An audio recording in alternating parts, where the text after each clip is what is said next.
Genesis 18. And the Lord appeared to him by the oaks of Mamre, as he sat at the door of his tent in the heat of the day. He lifted up his eyes and looked, and behold, 3 men were standing in front of him. When he saw them, he ran from the tent door to meet them, and bowed himself to the earth, and said, O Lord, if I have found favor in your sight, do not pass by your servant. Let a little water be brought, and wash your feet, and rest yourselves under the tree, while I bring a morsel of bread, that you may refresh yourselves, and after that you may pass on, since you have come to your servant. So they said, Do as you have said. And Abraham went quickly into the tent to Sarah, and said, Quick, 3 seahs of fine flour, knead it, and make cakes. And Abraham ran to the herd, and took a calf, tender and good, and gave it to a young man, who prepared it quickly. Then he took curds, and milk, and the calf that he had prepared, and set it before them. And he stood by them under the tree, while they ate. They said to him, Where is Sarah your wife? And he said, She is in the tent.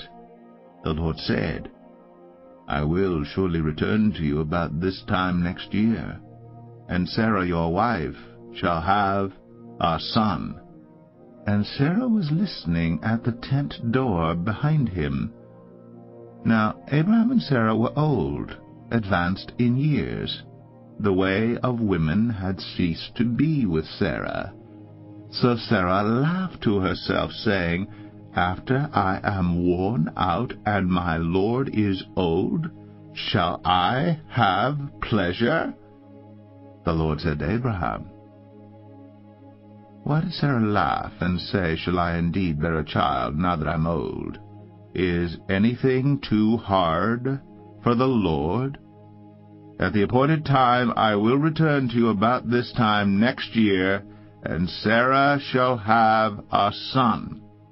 But Sarah denied it, saying, I did not laugh, for she was afraid.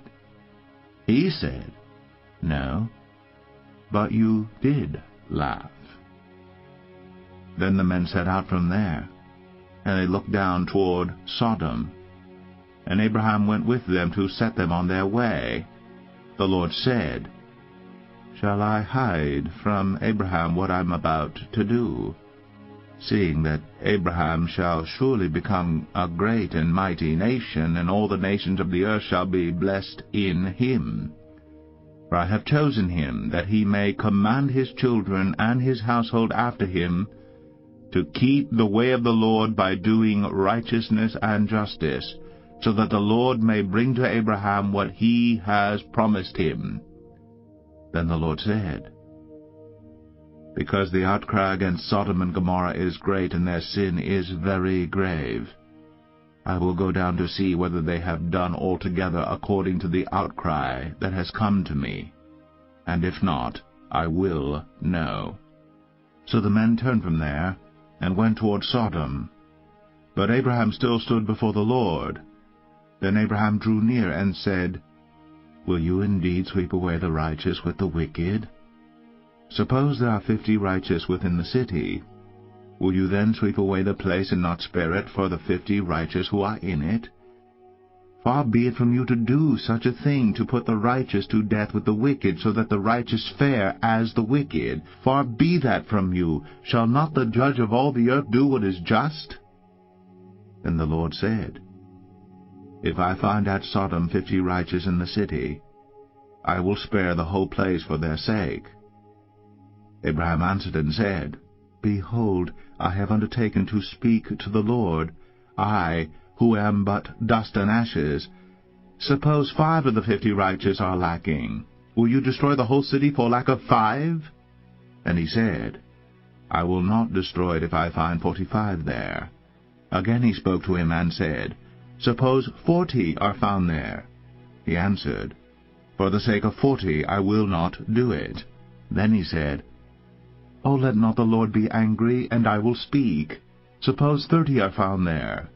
He answered, I will not do it if I find 30 there.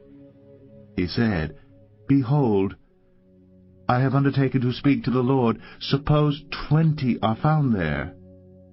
He answered, "For the sake of 20 I will not destroy it." Then he said, "Oh, let not the Lord be angry, and I will speak again but this once. Suppose 10 are found there." He answered, "For the sake of 10 I will not destroy it." And the Lord went his way when he had finished speaking to Abraham. And Abraham returned to his place.